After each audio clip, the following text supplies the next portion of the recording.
Naam, swali kabisa mpenzi mtazamaji, karibu tena. Hii leo katika makala ya Mizani basi tuangazia tahariri kuhusu mzozo ambao unaendelea wa Palestine na Israeli.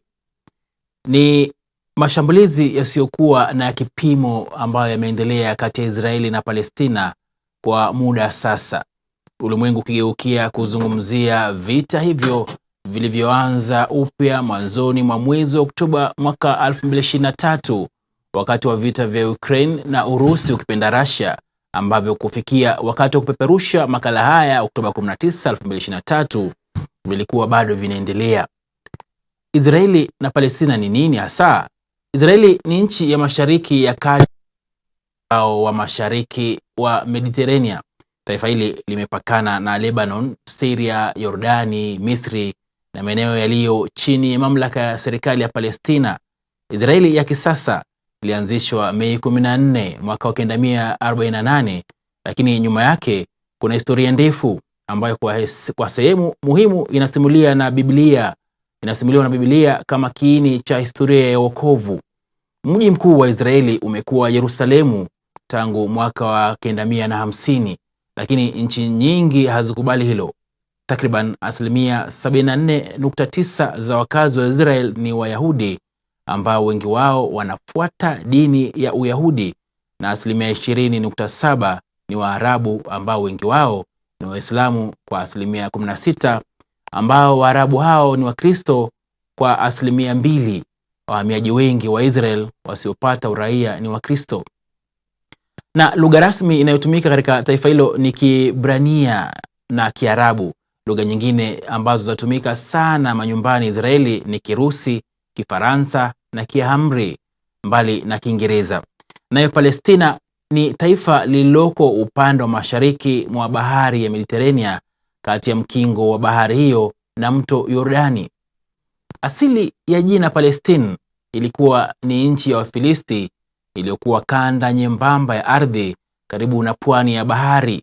Waroma wa kale walitumia jina hilo kwa ujumla ya jimbo lao katika sehemu hizo, na baada ya uvamizi wa Waarabu Waislamu, jina hilo liliendelea kutumiwa kwa umbo la Kiarabu ukipenda Philistine ama Philistine, na kuonekana kama sehemu ya Shamu au Syria. Tangu mwaka wa 1516 eneo lilitawaliwa na milki ya Osmani kwa muda mrefu. Maeneo ya Palestina yalikuwa sehemu ya kusini ya jimbo la Dameski, na katika karne ya 19 jimbo la pekee la Yerusalema liliundwa, na baada ya vita kuu vya kwanza vya dunia, Uingereza ulitawala eneo hilo kama eneo la kukabidhiwa na shirikisho la mataifa na kugawa eneo katika sehemu mbili: upande wa magharibi Palestina yenyewe na upande wa mashariki mto Yordani ulikuwa baadaye milki ya Yordani. Naam, labda wajiuliza kwamba vita vya Israeli na Palestina vilianzaje? Israel ilitangaza vita dhidi ya Palestina mwanzoni mwa Oktoba 2023 baada ya mashambulizi makubwa kushtukiza yaliyoanzishwa na kundi la wanamgambo wa Palestina Hamas na kuwaua takriban watu 700 nchini Israel, huku mashambulizi ya anga ya kulipiza kisasi ya Israel yakiua zaidi ya watu karibia 413 huko Gaza, maelfu wakiachwa bila makao na kutorokea usalama wao, miundombinu ikiharibiwa vibaya. Kundi la wanamgambo wa Palestine Islamic Jihad PIJ, ambalo linaendesha harakati zake katika ardhi ya Palestina, pia limejiunga na Hamas na kushambulia Israel. Lakini chanzo cha mzozo kati ya Israel na Palestina ni nini?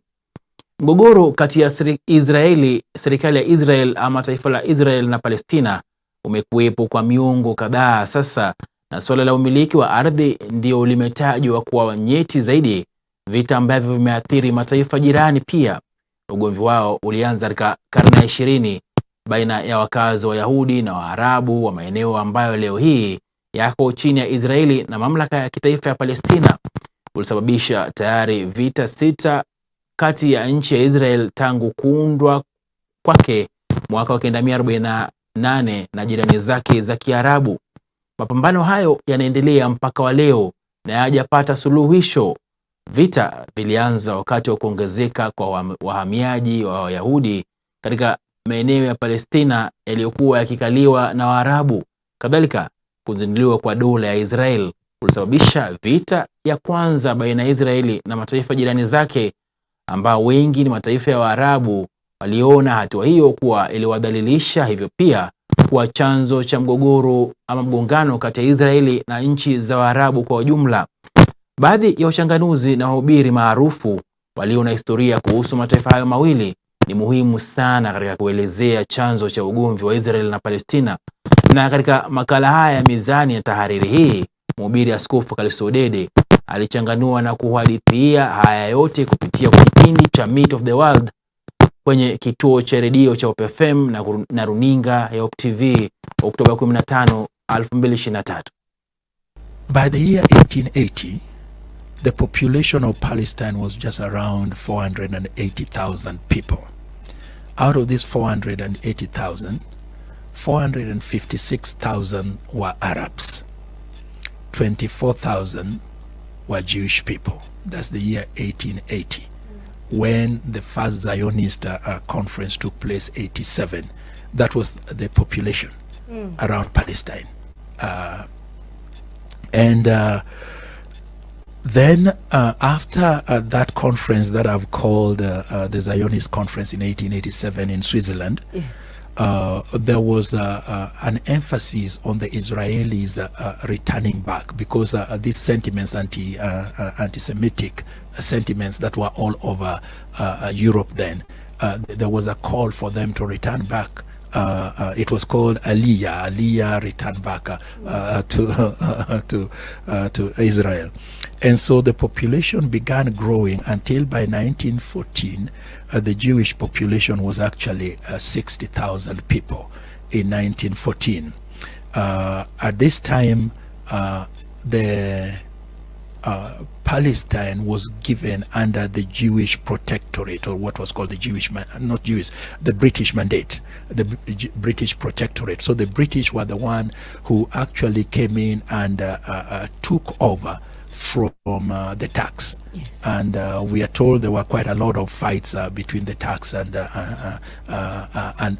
British, and finally the Turks left. Now, when the Turks left in 1917, the First World War was just coming to an end. Chaim Weizmann, a Jewish man, came up with a formula that actually introduced the bomb, the way we know it, bombing, TNT, as it's called, trinitrotoluene, which actually introduced the formula for making bombs. And it's very popular. He had a British background and very influential.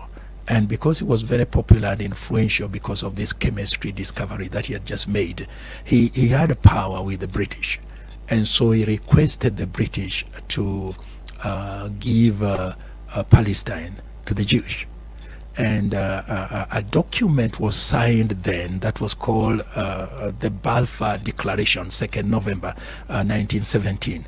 And the Balfour Declaration basically stated that when the British mandate went in 1948, that they would give the Jewish people. Na mapambano kati ya Israel na Palestine si ya kijeshi tu, bali yanahusisha siasa na pia dini.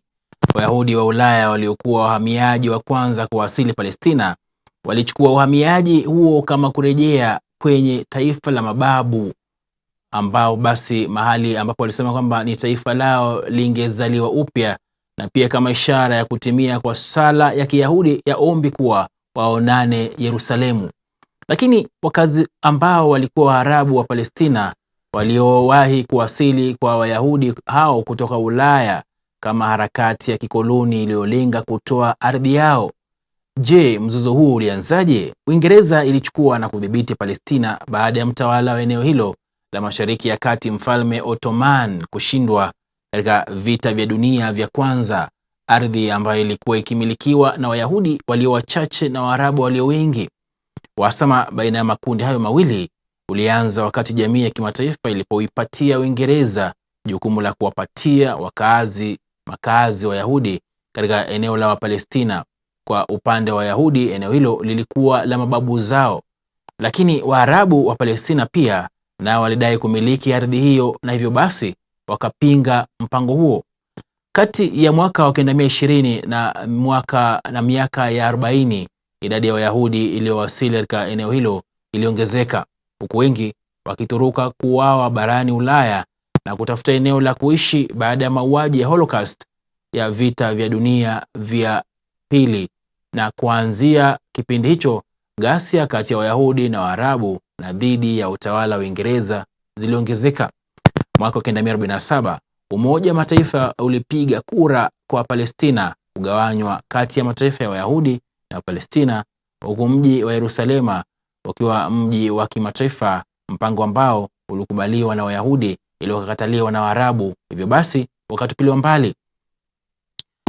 Na basi mwaka wa 1984, baada ya kushindwa kutatua mzozo huo, watawala wa Uingereza waliondoka na viongozi wa Kiyahudi wakatangaza kuwa kutaanzishwa kwa taifa la Israel, pendekezo ambalo Wapalestina wengi walipinga ili likaanzisha vita.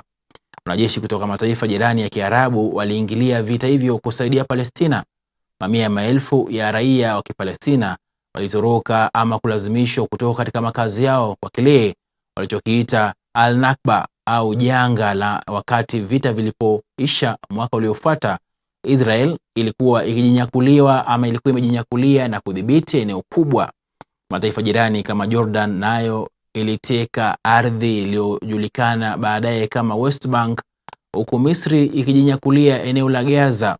Jerusalem iligawanywa kati ya wanajeshi wa Israel waliopo magharibi na wanajeshi wa Jordan upande wa mashariki, na kwa kuwa hawakukuwepo kwa mkataba wa amani, kila upande ulilaumu mwingine, ili likichochea zaidi vita kwa miongo kadhaa na kusababisha wakimbizi kuongezeka.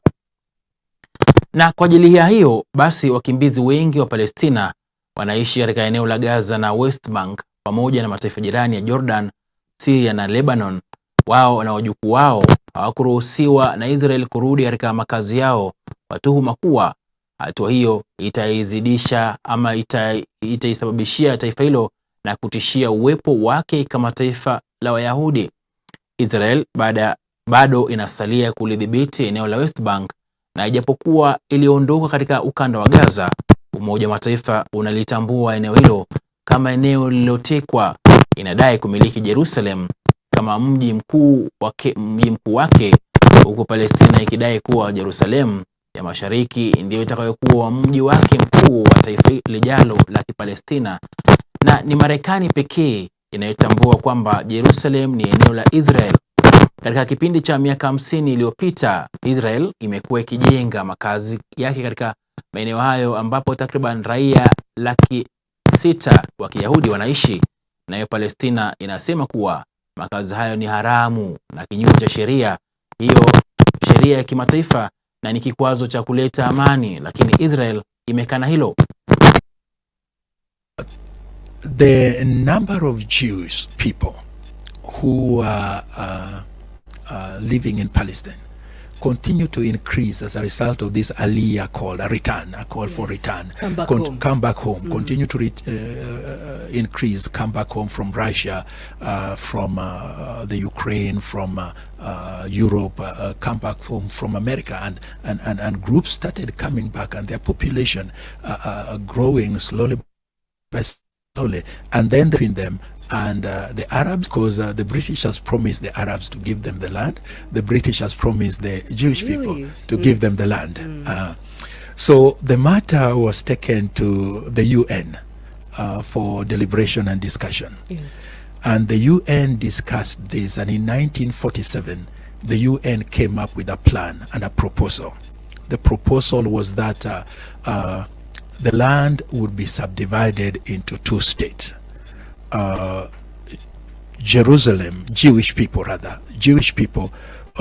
would be given 52% of the land, and the Arabs would be given 88% of the land.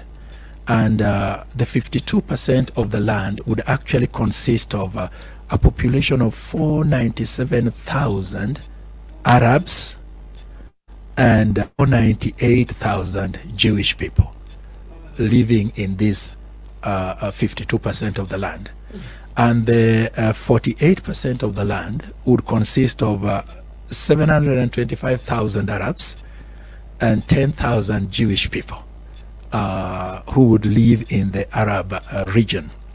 And then because there was a great contention on Jerusalem, no one could agree on where it would go. Yes. There was an agreement that Jerusalem would remain an international zone, given oversight to by an international zone. It would neither belong to the Jewish land, Jewish state, nor to the Palestinian state.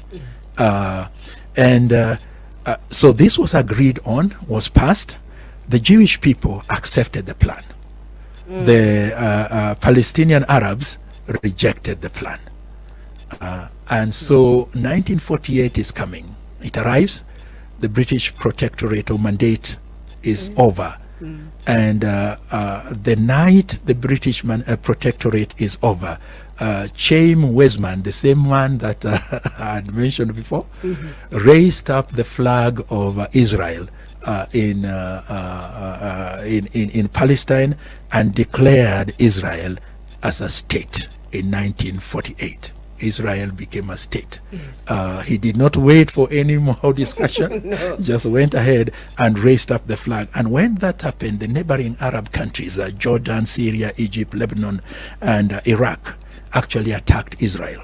But it seemed the Israelis had been thinking about this beforehand. Yes. They had prepared, they had set up a military force, and incidentally, they were able to push these forces that were attacking them, so that by the end of that war in 1948, they had 77% of the land. Na Gaza inatawaliwa na kundi la wapiganaji wa Kipalestina kwa jina Hamas, ambalo limepigana na Israel kwa muda mwingi, jambo ambalo limesababisha Israel na Misri kudhibiti eneo la mpakani la Gaza ili kuzuia silaha kusafirishwa mpaka kwa wapiganaji wa Hamas.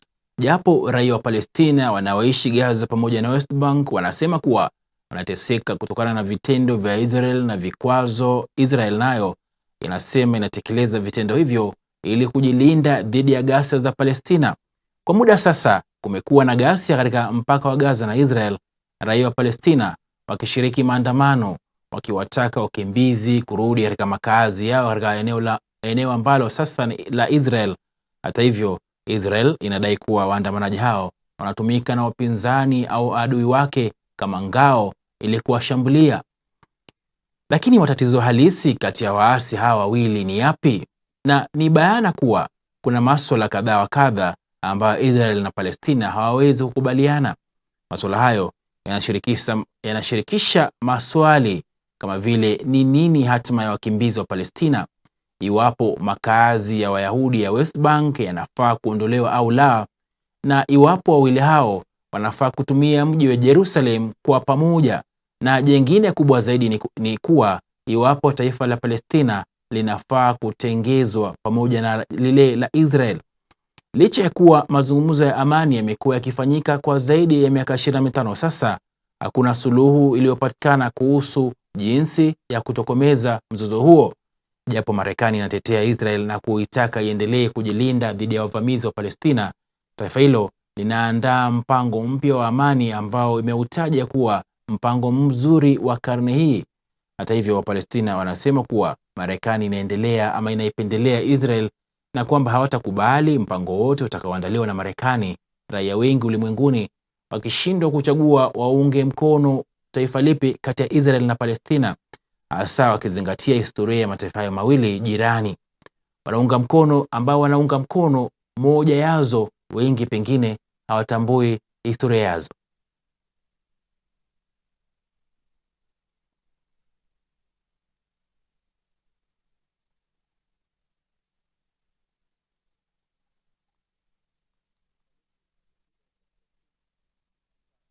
We find people who are into Zionism supporting Israel even when they are playing apartheid, even when they are committing war crimes and atrocities they basically support Israel.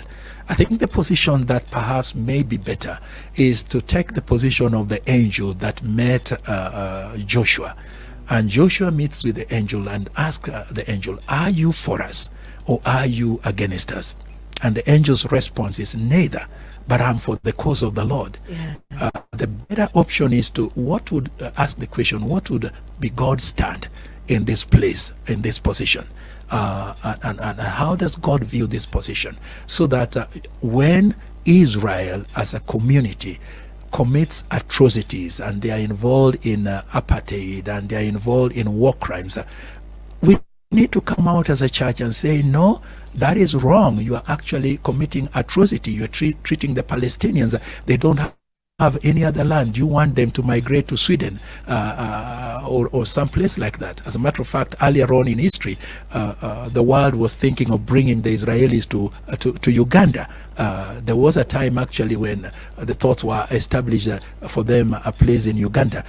Do we want the Palestinians to go somewhere? And if they have also their right, like Israel has a right to defend itself when it is attacked, we also need to be at liberty to be able to condemn actions of the Palestinians when they go and commit atrocities by attacking innocent people and slaughtering them and capturing and killing people. We need to be at liberty and free enough to be able to actually say the Palestinians are committing atrocities and to condemn that action.